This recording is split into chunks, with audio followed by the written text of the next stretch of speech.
हर एक आदमी यही बोलता है कि बहिनी ए बार चुनाव अगर होई तो लगा था कि अगर भाजपा जीत जाए तो फिर दोबारा चुनाव ना हो। ये जनता का कहना है, हमारा भी यही कहना है कि ये चुनाव आखिरी चुनाव होगा। अगर इसके बाद इसमें बीजेपी जीत जाती है तो कभी भी चुनाव नहीं होगा और लोकतंत्र खत्म करके राजतंत्र आ जाएगा। केवल देखती है कि विपक्ष में मुख्तार अंसारी है, विपक्ष में अतीक अहमद है, विपक्ष में आजम खान है, जिन पे बकरी चोरी के लिए उनको जेल में डाला गया है। सुप्रीम कोर्ट ही है जो लोकतंत्र को, संविधान को बचाए हुए है, नहीं तो बाकी सबके सब बिक चुके हैं। स्वागत है आप सभी का। मैं हूं साहिल खान और आप देख रहे हैं साहिल की डायरी। लोकसभा चुनाव का दौर चल रहा है और ऐसे दौर में बयानों का दौर भी चल रहा है। हमारे साथ में है समाजवादी पार्टी की महिला प्रकोष्ठ की राष्ट्रीय सचिव अंशिका पांडे जी। आपका स्वागत है। बहुत बहुत धन्यवाद आपका साहिल जी। जी, जिस तरीके से विगत वर्षों में जिस तरीके से भारतीय जनता पार्टी ने सत्ता का दुरुपयोग करके और भ्रष्टाचारियों को शामिल करके जिस तरीके से महंगाई बढ़ा के लूट खसोट करने का काम किया है, उस तरीके से तो यही लगता है और जनता जान चुकी है।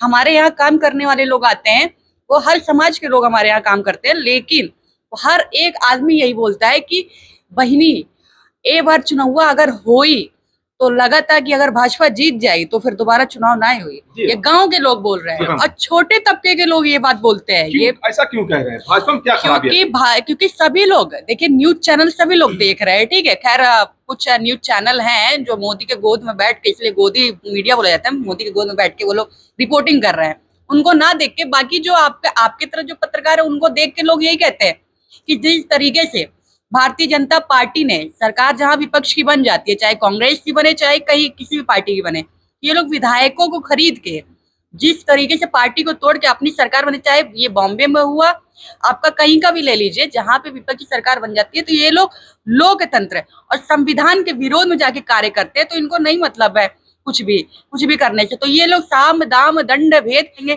खरीदना हो तो बिक जाए तो ठीक है, जेल में डाल देंगे। तो ऐसा ये लोग कर रहे हैं। इस वजह से हमारा, ये जनता का कहना है, हमारा भी यही कहना है कि ये चुनाव आखिरी चुनाव होगा।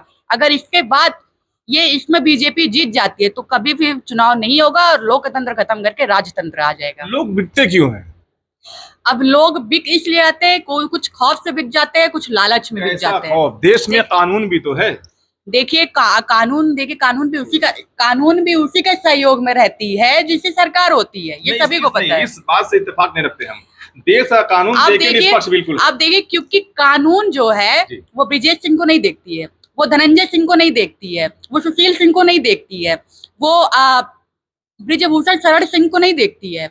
वो केवल देखती है कि विपक्ष में मुख्तार अंसारी है, विपक्ष में अतीक अहमद है, विपक्ष में आजम खान है, जिन पे बकरी चोरी के लिए उनको जेल में डाला गया है। क्या बॉन्ड को लेकर इतना बड़ा फैसला सुप्रीम कोर्ट ने दिया है जी, आप कहते हैं कानून नहीं है? कैसे? अब वो तो माननीय सुप्रीम कोर्ट की अलग बात है, निचली अदालतों की निचले कानून की अलग बात है, ठीक है। सुप्रीम कोर्ट में जैसे आज संजय सिंह का केस गया तो संजय सिंह रिहा हो गए, तो सुप्रीम कोर्ट ही है जो लोकतंत्र को, संविधान को बचाए हुए है, नहीं तो बाकी सबके सब बिक चुके हैं। समाजवादी पार्टी अलायंस है कई पार्टियों से, इंडिया गठबंधन है जी, लेकिन इंडिया गठबंधन का देखा तो कहीं कुछ दिख नहीं रहा है। क्यों नहीं दिख रहा? हर जगह नहीं उतार पा रहे हैं अपने। अभी क्या बात है? क्यों नहीं प्रत्याशी उतार पा रहे? हर जगह आपके बस्ती में उतर गए हैं, आपके जनपद गोरखपुर में उतर गए हैं, बस यही संत कबीर नगर का बचा हुआ है। संत कबीर नगर में क्या वजह? संत कबीर नगर पे आप यहाँ की संत कबीर नगर हमेशा से हॉट सीट रही है राजनीति में, ठीक है। तो इस बार भी वही कहानी है, जल्दी प्रत्याशी सामने होंगे इंडिया गठबंधन के। समाजवादी पार्टी में महिलाओं को कितना सम्मान होता है? महिलाओं का हम लोग पूरा सम्मान देते हैं, मैं राष्ट्रीय अध्यक्ष पूरा सम्मान देते हैं। अगर सबसे ज्यादा विपक्ष में सरकार ना होने के बावजूद सबसे ज्यादा महिला विधायक तो समाजवादी पार्टी में है जी। आपको देखा नहीं कि हमने राष्ट्रीय के प्रोग्राम में आते हुए, बल्कि आप राष्ट्रीय नेता हैं। हम अब भी हम गए हुए थे 2 महीना पहले, आपके जनवरी में 28 दिसंबर को हमारे राष्ट्रीय कार्यकारिणी सम्मेलन था, तो उसमें हम गए हुए थे प्रदेश कार्यालय। आप चाहिए तो मेरे वॉल पे आप पोस्ट दे सकते हैं। कोई बड़े मुद्दे आपको उठाते हुए देखा नहीं हमने कभी आपको, वजह क्या है? बिल्कुल उठाते, क्यों नहीं उठाते हैं मुद्दे। किसान आंदोलन था, उसमें हम थे। आप कहते हैं कि अंशिका जी जागरूक महिला, फिर भी इतना एक्टिव नहीं है। नहीं, अब जाके सड़क पे लेट तो नहीं ना जाएंगे ना। मतलब कोई सड़क पे लेट जाना नहीं। देखिए, जो भी सरकार द्वारा गलत नीतियां होती है, चाहे बलात्कार का हो, चाहे किसानों को कुचलना हो, तो उसके लिए हम हमेशा से खड़े रहे। कोई कह नहीं सकता कि नहीं खड़े हुए जी। अच्छा, ये बीजेपी कह रहे कि 400 पार जी, इस बार 400 सीट लाएंगे, तो किस बिना पे कह रही है? वो यही इनका यही है। जो अभी देखिए चंडीगढ़ मेयर चुनाव में सबके सामने वो चीजें हैं जो जिस तरह के सीसीटीवी आईएएस ऑफिसर वो ये काम कर रहे हैं। आप वही ना हम बोल रहे हैं कि हर अधिकारी बिक चुका है। वो ऐसे वो उनकी मजबूरी होती है सरकार के अंडर में। देखिए देखिए हम इससे इत्तेफाक नहीं रखते, आप सबको बोल रही हैं, आप कैसे सबको कह सकते हैं? देखिए हर जगह जहाँ पे होता है। नहीं, आपने भी कहा कि सब अधिकारी बिक चुके हैं, तो आप मानती हैं क्या? आप ये बताइए चंडीगढ़ जैसे जगह पे जहाँ बीजेपी की सरकार नहीं है। मैं इत्तेफाक नहीं रखता हूँ, जनता से बताता हूँ। देखिए आपने कहा है कि सारे अधिकारी बिक चुके हैं, क्या संत कबीर के अधिकारी बिके हुए हैं? अब देखिए जिस तरीके से हो रही है चीजें, जिस तरीके से लोगों को कंट्रोल किया जा रहा है। अभी ये क्या बोलते हैं, ये राजभर की एक महिला थी, राजभर के पार्टी की, उनकी जिनकी हत्या हुई थी राजभर। हाँ, भाजपा के सारे नेताओं को जाने दिया। विपक्षी दल के राष्ट्रीय महासचिव हमारे पार्टी के आए थे, रामअचल राजभर जी, और जितने भी पूर्व प्रत्याशी थे हमारे युवा नेता थे, यूथ के जितने भी जिला अध्यक्ष थे और जिला पंचायत सदस्य भी थे, उनको नहीं जाने दिया। क्या वो लोग आतंकवादी है क्या? और ये भाजपा वाले मसीहा हैं? तो इसका हम क्या समझे? सारा चीजें अगर आप हमारे ऊपर ही थोपेंगे, कंट्रोल केवल विपक्ष को करेंगे, तो विपक्ष को मारने का काम कर रहे हैं ना, चाहे वो सरकार हुई चाहे प्रशासन हुई। तो हम क्या कहेंगे? हमारा तो ये कहना जायज है ना। सुधार की क्या जरूरत है? सुधार की यही जरूरत है कि पार्शियलिटी नहीं करना चाहिए, आपको सबकी बातें सुननी चाहिए। आप जितना आदर पक्ष का कर रहे हैं, सरकार का कर रहे हैं, उतना विपक्ष का भी करिए। मंत्री जी हैं ओम प्रकाश राजभर जी, उनके बेटे रविंद्र राजभर हैं, उनको घोसी से मिला हुआ है। वो भी बीच में कुछ दंडवत हुए थे, क्या था ये? हाँ, दंडवत थे। अब इसके बारे में हम नहीं बता सकते हैं कि उनके लिए क्या है। खैर जो पलटू राम होते हैं ना, उनको यही मिलना चाहिए, जो भाजपा वाले दे रहे हैं ना, इनके लिए वही मिलना चाहिए। समाजवादी पार्टी के मुखिया ने कहा कि माननीय राष्ट्रीय अध्यक्ष ने इनको इतना सम्मान दिया, इनकी पार्टी को मजबूत करने का काम किया, चाहे आरएलडी हो, चाहे इनकी पार्टी हो, चाहे स्वामी प्रसाद मौर्य को, लेकिन इन लोगों को सम्मान नहीं बचता है। ये लोग बीजेपी का जूता ही इन लोगों को पसंद आता है। बीजेपी भूइयां बैठा दे, बीजेपी दंडवत करा दे, तो ये लोग को वही पसंद आता है, सम्मान इन लोगों को नहीं पसंद आता है। तो जो राष्ट्रीय अध्यक्ष आपने कहा कि वो राजभर समाज का अपमान है, उसके बाद वो खंडन कर रहा है कि नहीं राजनीति कर रहा है कैसी, तो वो तो बोलेंगे। उनका बयानबाजी अगर आप सुन लेंगे तो बोलते थे कि जब हमारे दल में आए थे वो गठबंधन के लिए, तो योगी जी को बोलते थे कि उनको भीख मंगवाएंगे। वो आज उन्हीं के सामने भीख मांग रहे थे वो मंत्री पद के लिए, तो भीख में उनको मंत्री पद दे दिया गया। तो ऐसे लोगों के बातों पे ज्यादा गौर नहीं करना चाहिए, लोग कुछ भी बोलते हैं। जो अरविंद जी की वीडियो वायरल, उसमें साफ दिख रहा है कि जो दंडवत हुए हैं, जो माफी मांग रहे हैं, तो माफी अगर मांग रहा है तो बगल वाले पीछे वाले ठहाके मार के हंस रहे हैं। वो तो इनका मजाक बनाने का कार्य किया, क्योंकि इन्होंने खुद अपना मजाक बनवाया है। जिस तरीके से इन्होंने बयानबाजी करी है, उसी के लिए माफी मंगवा रहे होंगे। हमको तो यही लगता है उसी के लिए माफी मंगवा रहे होंगे। कभी नगर सीट फंसी लग रही है? नहीं, फंसी नहीं है सीट हमारे लिए तो क्लियर है। बाकी जनता में जो लड़ने वाला उसके लिए काम किया जा रहा है। तो यहाँ तो परवीन निशा जी दोबारा आ गए हैं।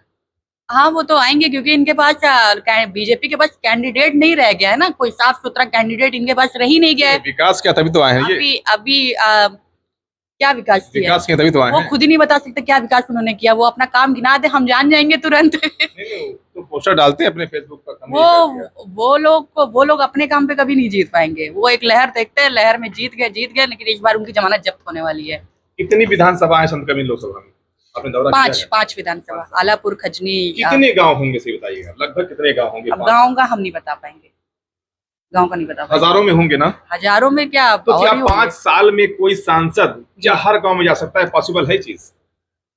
क्यों नहीं जा सकता है? आप 5 साल में बार पार्टी करने जा सकते हैं। आप 5 साल में लोग जनता के बीच में नहीं आ सकते हैं। ये आरोप जो लगाते हैं कि सांसद जी आते नहीं है। आरोप नहीं है ये असलियत है। ये आरोप क्या झूठ भी हो सकता है, सच भी हो सकता है, लेकिन हम लोग जो बोले करेक्ट बोलते हैं। कई सारे काम रहते हैं, उसको लोकसभा भी देखना पड़ता है। क्या हर गांव में है वो? उनको सदन में तो बोलते हुए देखा नहीं। मैंने देखा है बोलते हुए। नहीं, मैंने तो नहीं देखा है। मैं देखा और वो जनता में उनको हमने कहीं देखा नहीं कि किसी के दुख में चले गए। हाँ, जब से उनको भाजपा ने जब से उनको कैंडिडेट घोषित किया, तब से वो कहीं पे भी जा रहे हैं, दिख रहे हैं। कहीं पे भी किसी का रास्ते में किसी का पैर छिल जा रहा है, उसमें भी ये चले जा रहे हैं। इतना इनको संवेदनशील इतना हो चुके हैं, क्योंकि इनको चुनाव लड़ना है, जीतना है।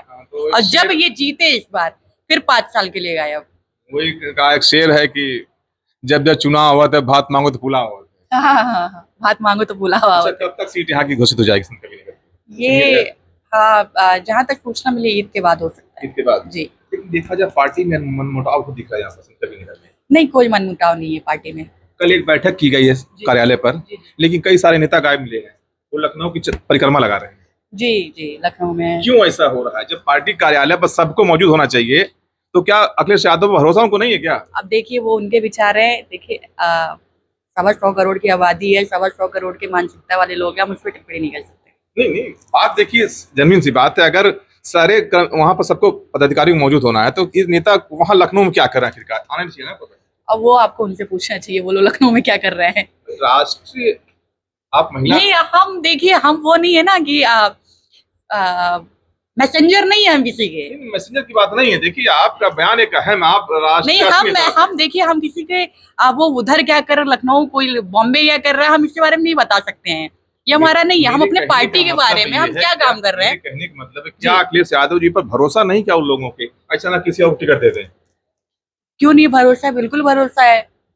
अब लोग तैयारी करते हैं, सबका कार्य है, सबकी वो है कि आपको प्रयास करते रहना चाहिए। तो वो हमको लगता है कि वही प्रयास में वो जुटे हुए हैं कि। एक पांडे जी थे, समाजवादी पार्टी छोड़ के भाजपा में चले गए, बड़ी बदनामी हुई। कौन पांडे जी? पांडे जी थे, चले गए। वो क्या नाम था? आप पता नहीं? आपको है? नहीं, आप बताइए। पार्टी छोड़ चले गए? नहीं, आप बताइए नाम। आपको नहीं पता है? नहीं, हमको नहीं पता है। देखिए मैडम, पता नहीं शायद है, और वो समाजवादी पार्टी में बड़ा चेहरा था, फिर भी चले गए। वो किसकी बात कर रहे हैं? मनोज पांडे। हाँ हाँ हाँ, हमको लगा हम नाम नहीं लेना चाहते आप। नहीं, मनोज पांडे जी। हाँ, अब देखिए, जो बिकने वाले लोग होते हैं, जो ऐसा बिल्कुल बिकाऊ है, उन्होंने, उनका ही भाषण था। अभय सिंह, राकेश प्रताप सिंह हुआ, उनका ही भाषण था कि समाजवादी पार्टी हमारे बाप समान है, हमारी माँ समान है। तो ये लोग ऐसे हैं कि माँ बाप को भी लालच में बदलने का काम करेंगे। जिसने अपनी मार्त पार्टी जिनको बोला था, जिन्होंने उसको बदल दिया लालच बसा के, वो कुछ भी कर सकते हैं। और जनता को भी इन पर भरोसा नहीं करना चाहिए। 10 दिन बाद अखिलेश यादव जी जा रहे हैं, आज गाजीपुर जा रहे हैं। जी जी। तो कहीं ना कहीं राजनीति, कोई राजनीति नहीं है, कोई राजनीति नहीं है। माननीय राष्ट्रीय अध्यक्ष जी हमेशा सबको साथ लेके चलने का काम किया, चाहे वो मनोज पांडे को आगे बढ़ाना हुआ, माता प्रसाद पांडे को विधानसभा का अध्यक्ष बना के सम्मान देना हुआ, अभय सिंह, राकेश प्रताप सिंह को संरक्षण देना हुआ, और या फिर मुख्तार अंसारी का सम्मान बढ़ाना हुआ, या फिर आजम खान जी का सम्मान बढ़ाना। तो राष्ट्रीय अध्यक्ष ने हमेशा सारे बिरादरी के, सारे समुदाय के लोगों का सम्मान बढ़ाने का काम किया है। ये जो जीतने के बाद पार्टी बदल देते हैं, क्या इस पर कोई कानून लाना चाहिए? बिल्कुल लाना चाहिए। पहली बात तो जब इनको टिकट दिया जाए तो कानून ये लाना चाहिए कि मतलब आगे 5 साल तक ये कोई पार्टी बदल ही ना सके। नहीं तो ये तो जनता क्या सोच के देती है? जनता, मतलब हमको तो ये लगता है कि 80% जनता दल को सोच के वोट करती है। जिस दल से उसका फायदा लाभ होता है, वो उसका, हर पार्टी का अपना एक वोट बैंक होता है, तो वो वोट बैंक का उपयोग करते हैं, दुरुपयोग करते हैं। उसके बाद जीतने के बाद लेंगे सपा का वोट, चले जाएंगे भाजपा में, हो जाएगी। इनकी अंतरात्मा, जीतने के बाद इनकी अंतरात्मा जाग उठती है। तो आज के परिवेश की जो राजनीति है वो पूंजीपतियों की हो गई है, ठीक है। और अधिकांश लोग पूंजीपति हैं जो दल में आके दल का वोट लेके जीतते हैं, लहर में वोट लेके जीतते हैं। लेकिन उसमें हमको लगता है 99% ऐसे, 1% में रेयर में निर्दल वाले आते हैं, या फिर ऐसा व्यक्तित्व आता है जिसको जनता लड़ाती है, जनता जिताती है। तो ये थी अंशिका जी, और बहुत सारी बातें हुई है, लेकिन कई सारी ऐसे बातें हुई है जो साहिल की डायरी इनकी बातों का इत्तेफाक नहीं रखती। इसे उन्होंने कहा कि कानून बहुत कमजोर होगा, अधिकारी सब बिक चुके हैं। नहीं, ऐसा कुछ नहीं है। चंद लोगों की वजह सबको बदनाम नहीं कर सकता है। तो आप बने रहिए साहिल की डायरी के साथ। चुनाव संबंधी सभी खबर आपको दिखाते रहेंगे। नमस्कार।